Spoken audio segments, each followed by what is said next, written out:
Welcome to the Last Phone Standing. This is the much-awaited annual event show that everybody waits for. The best tech and the best devices from the mobile world, represented by the best tech experts in the country.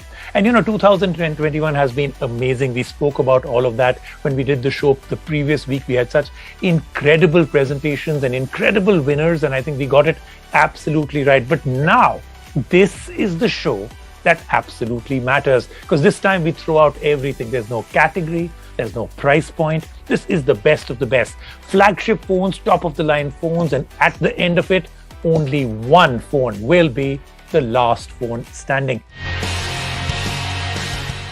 The contenders for the Last Phone Standing 2021 are Apple iPhone 13 Pro Max, Samsung Galaxy S21 Ultra, Samsung Galaxy Z Fold 3, Vivo X70 Pro Plus, Mi 11 Ultra. And now let me introduce you to the very people, the big tech experts that will actually take us through each of these phones. So these are the best experts in the country. We'll start off with Arun Prabhudesai, YouTube creator. Of course, you know him on Tracking Tech. He has an amazing following. Nikhil Chawla, of course, on Unbiased blog again. One of the best in the country. Abhishek Bhatnagar, YouTube creator, founder of Gadgets to Use. Dhruv Bhutani, editor, Android Authority, absolute leader in his opinion and very strong opinion. Mukul Sharma, again, a YouTube creator, Stuff Listing, and again, somebody that has a fantastic following. And this is going to be the panel that will take us through the journey of the best phones in the country. So for all of you who've watched Last Phone Standing for the last many years, you know how this plays out. We've tweaked it a little bit. Okay, so I'll tell you how we're going to play this out this time. So each speaker will be given 45 seconds. A bell will sound at 35 seconds, a double bell at 45 seconds. At that point, that panelist, that speaker will be asked to wrap it up. Now, either one of the members of the jury or panelists can ask the question about the phone from the speaker, or I may do that. And then we'll score the phone out of 10 based on uniqueness, standout features, the category, the brand value, value for money, then the presentation by the panelists, which is, of course, very, very important. We'll also vote on many other categories and opinion polls. So now let's get started with our first phone. The first phone is one of the phones that comes out always in January or February of the year. This is the Samsung S21 Ultra. And to tell us all about it is Dhruv Bhutani. Dhruv, your 45 seconds start now. Yeah, so the S21, I think it's defined itself as the leading smartphone for amongst Android brands. It's a comprehensive package. It gets everything right. And this time around, because Samsung has pretty much dropped the Note line, they even decided to support the S Pen. So that's great if you like, taking features. Phenomenal cameras, some of the best that you can get. What Samsung is doing here is that it's not experimenting with a formula that works. It's making solid, gradual improvements year on year to give you a solid, stable smartphone, which everybody wants. A fantastic flagship experience, and that's exactly what you're getting with the S21 Ultra. So Dhruv, no doubts the Galaxy S21 Ultra is an amazing smartphone, as you said, and that's all good. But don't you think in India they have brought that Exynos variant, and if we look at the reviews and everything, there is a considerable difference between the Indian variant of the Galaxy S21 Ultra and the global variant. So there's two ways to justify that. First of all, they've revamped the entire architecture. So this year Exynos is actually not dramatically worse than Snapdragon. But beyond that, if you look at it, as a reviewer, it's our job to critique everything. But the majority of the world outside North America gets the Exynos variant of the Snapdragon, of the Galaxy S21 series. And it is still consistently the highest selling Android flagship in the world. So that means people don't really care as much as, we nitpick over specifications. Okay, fantastic. We've started off with one of the big ones from Samsung. Let's move on to one of the big ones now from Apple, the iPhone 13 Pro Max. And to tell us all about it, Arun Prabhudesai. Arun, 45 seconds, start now. Rajiv, do I really need to justify why this phone should be on the top? You take anything and everything. Performance, it is top notch. Their A15 Bionic chip. It's unmatched. No one comes near it. The display, they have improved it with ProMotion, 120 Hz fast refresh rate, and that's buttery smooth. But the best thing about iPhone 13 Pro Max is the battery. It just goes on and on and on and on. There's no doubt in my mind. This is, if there is a perfect phone, this is the one which comes very, very close to it. In fact, it is. Yeah, I think Arun, you were right that it is one of the biggest and the best smartphones in the market. There are a lot of people who want to buy a flagship but don't want to spend almost 2 lakh rupees on a smartphone. They want a flagship smartphone which is like right there on the 1 lakh benchmark price, but this is like way above that because of the Pro Max. Chalo, see, Rajiv, he made my point, right? Because this is all about last phone standing. Whether it is expensive, price to performance ratio. हाँ ठीक है, ये सब चीजें, all these things are, I think right. But when it comes to every department, an important department in a phone, this beats everyone. And that's why for me, this is last phone standing. Let's put it like this. It's a very good phone. I'm not even going to debate the price point. It's just fine. I mean, it's a flagship, it can cost whatever it can cost. The Fold costs like $1.5 lakh. But don't you think they're charging too much of a premium over the regular iPhone 13? I had to say, yes, they are charging a premium. I mean, promotion and a little bit bigger battery and this thing does not justify the price differential. I have to agree with you. But still, it is the perfect phone out there, if there is. Let's move on now. A quick poll vote करेंगे. And that is most innovative phone. And I'm going to start with you, Mukul. आपके हिसाब से 2021 में 2021, which was the most innovative phone? It would be the Galaxy Z Fold 3 in my opinion. Oppo's rollable concept phone. I would say the DCT 2021. It has been just showcased by TCL. It is also a rollable folding phone. The Vivo X70 Pro Plus. I think because of that form factor, I will say it is Z Flip 3. I also think that the Flip is really making foldable phones an option for people that it wasn't there. All right, we're moving on now to the next one. This was a phone that really did get people very excited, especially with what it did with its optics and its camera. The Vivo X70 Pro Plus. To tell us all about it, Nikhil Chawla. A few years ago, the smartphones were replacing point and shoot cameras, and in 2021 we got a smartphone that can actually replace DSLRs. And whether you talk about stabilization, whether you talk about display, the performance, everything is up there with the pricing that is viable by most people. It's under 1 lakh rupees at around 80,000 rupees, making it much value for money. And it has all the features, IP68 rating, 50 watt wireless charging, 55 watt fast charging, a set of cameras that you could just go on and on about. So I think the Vivo X70 Pro, in terms of all, like an all-rounder, is definitely should be the last one standing. Actually agree with you that this camera, Vivo X70 Pro Plus, is the best, absolutely. But 80,000 a Vivo phone. Absolutely. I think it's not like the Mi 11 Ultra, which they even stopped selling themselves, knowing that nobody's buying. So it's gonna stay and it's still selling. It's one of the top selling smartphones. People have that buying capacity, and if they can spend 2 lakhs on an iPhone, why not on a Vivo? You can tick all the boxes with this smartphone, and paying 80,000 for that should not be a problem. All right, let's move on to the next phone. This is a phone many people, many creators actually use as their main phone. When the first version of this phone came out, it absolutely blew everybody's mind. I'm talking now about the third generation of the Samsung Fold, the Samsung Fold 3. To tell us all, Mukul Sharma. So every other smartphone on this list has one display. Galaxy Z Fold 3 has two. And these two are super amazing displays with high refresh rate. The performance of this smartphone is very good. The cameras are good. As a matter of fact, we have an under-display selfie camera on the Galaxy Z Fold 3. They have improved the battery. We have IPX8 rating. We have a lot of productivity features with the Galaxy Z Fold 3. And of course, we have S Pen support as well. On top of that, the best thing about the Galaxy Z Fold 3, in my opinion, is the fact that it has been priced very aggressively. So if in case you want to buy a flagship above 1 lakh rupees, might as well go for a smartphone which can double as a tablet. So in my opinion, the Galaxy Z Fold 3 is the last one standing. As a concept, the Z Fold 3, it's a fantastic phone. And the execution has also improved quite a bit. But at the end of the day, you're buying a flagship, and the cameras, well, they're not even as good as the S21. Like, forget about being, exceeding them. Let's move beyond that. You talk about the entire tablet experience. I mean, Android's tablet experience, very well. It's just not on par. It feels like the hardware is there, but the software doesn't match up. It's not essentially a tablet. It's kind of an add-on package which you are getting with the Galaxy Z Fold 3. It's a smartphone in general, and you are getting two displays. That is one.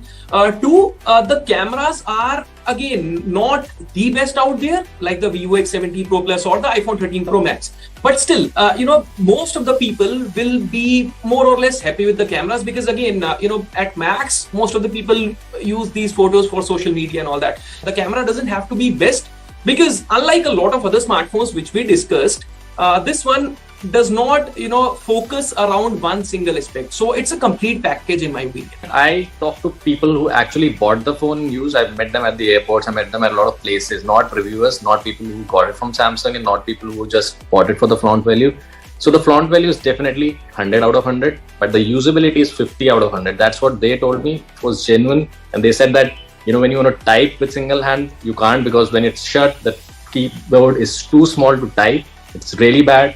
And every time you have to send a text, you have to open that whole screen, and then it becomes a task to type because then you have to use both your hands.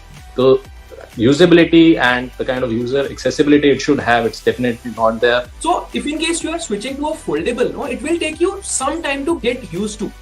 It's as simple as that. So I've been using the Z Fold 3 for quite a while, and initially it was kind of difficult. I'll be very honest. I'm not saying that from day one you will get used to that form factor of this phone. Plus UI, when we talk about the UI, Samsung has been improving on that, and these small quirks which are there, they have been improved, and One UI 4 is already out, and I'm more than sure that whatever small bugs there were, they will be fixed. And now we're going to go on and do a quick vote poll, and this is for best gaming phone. Again, remember, this is without any categorization or price point. We're trying to declare the best gaming phone of 2021. Arun, I'm going to start with you. Everything for a gamer is there in ROG Phone 5. There's no doubt that's the best gaming phone. It's going to be ROG 5. It has to be ROG Phone 5. Poco F3 GT? I would also go with the Poco F3 GT. All right, great. So let's declare it right now. Of course, Asus ROG 5 wins this. Congratulations, Asus. Let's move on now to the next phone, the Mi 11 Ultra. The market was taken by absolute shock when Mi decided to come up with a phone which pretty much had everything, but a phone at that price point.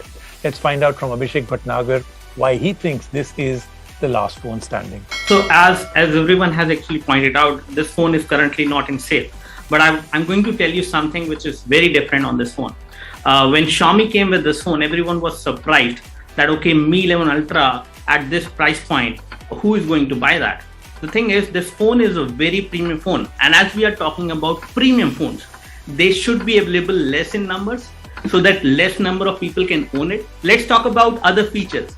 This phone has a rear display with which you can take a selfie from the main camera and you can see how exactly it looks like. In terms of the overall form factor, it is something which can go inside a pocket and it will not create much bulge. And again, this is one thing which people will not recognize which brand phone it is, and they are going to ask it. And it is a head turner phone, and that is something which you need in a premium phone. So I think this phone deserves the last phone standing. Its weight distribution has not been done right in my opinion, and because of again this bulge, when you are holding it in a portrait orientation, it's like free workout for your wrist. So Mukul, I do agree that the weight distribution is not great on this phone. The upper part of the phone feels slightly heavier, and when you talk about the bulge, yes, there is a bulge. And most of the phones, the premium phones who basically come with good cameras, they have some amount of bulge. So I would say in terms of overall experience, you also get used to the form factor the phone offers, the weight distribution the phone has. As you start using it, you hold it like in a way that you feel comfortable, okay, and then you get used to the weight. Camera was supposed to be with that huge module at the back. It was supposed to be the best, one of the best, and I was really hoping when it came. मैंने कुछ photos निकाले and one is very good and one is very bad. So very inconsistent camera performance. So in my overall experience, yes, the camera kind of not give you consistent results, but when it works in a very nice way. I have seen that when it comes to the selfies, either I take it from the rear camera or from the front camera, they come out very good. When it comes to some other photos, in low light it struggles, but overall I would say the kind of form factor and the kind of real display capability it offers, that is something which allows you to take some very good photos.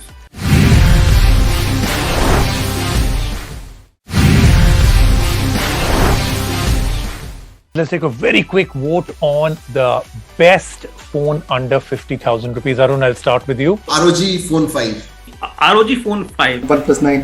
Vivo X70 Pro. So I think good choices out there, but once again, and this happened even last year, that a phone that was built for a primary gaming market also turned out to be the best phone under 50,000 rupees.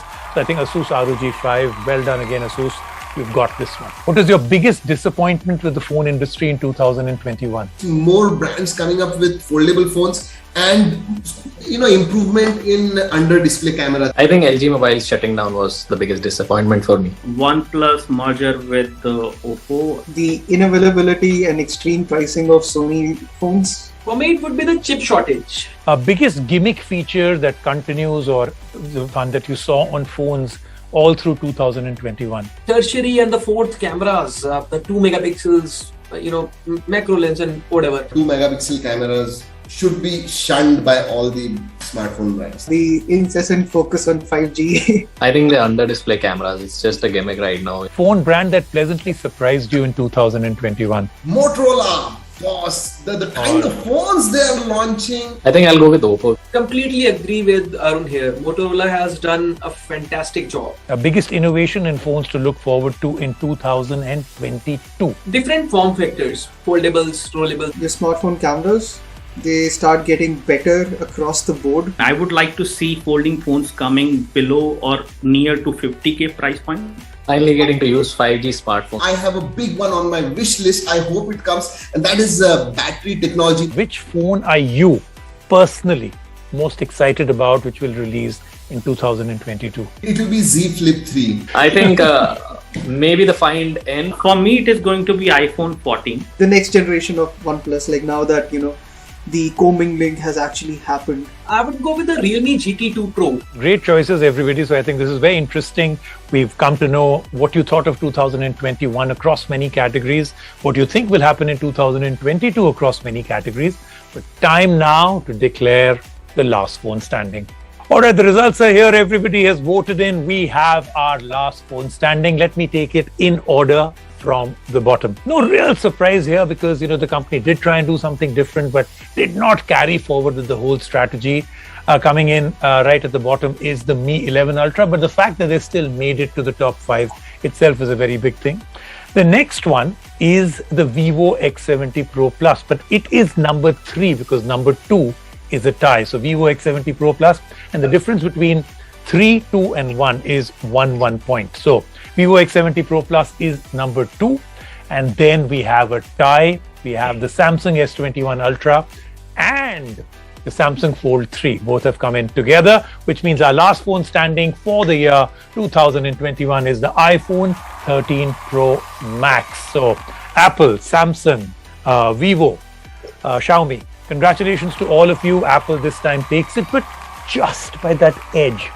And that means there's so much scope for all the other brands to be able to do so much better in 2022. Thank you so much for everybody who's tuned in, watched this show. We will be back with a lot more next year. But in the meanwhile, thank you so much to this amazing, amazing panel. Gentlemen, thank you so much for being on the show, and I wish you the best of luck. And I hope to see a lot of all of you in 2022. Thank you and see you soon.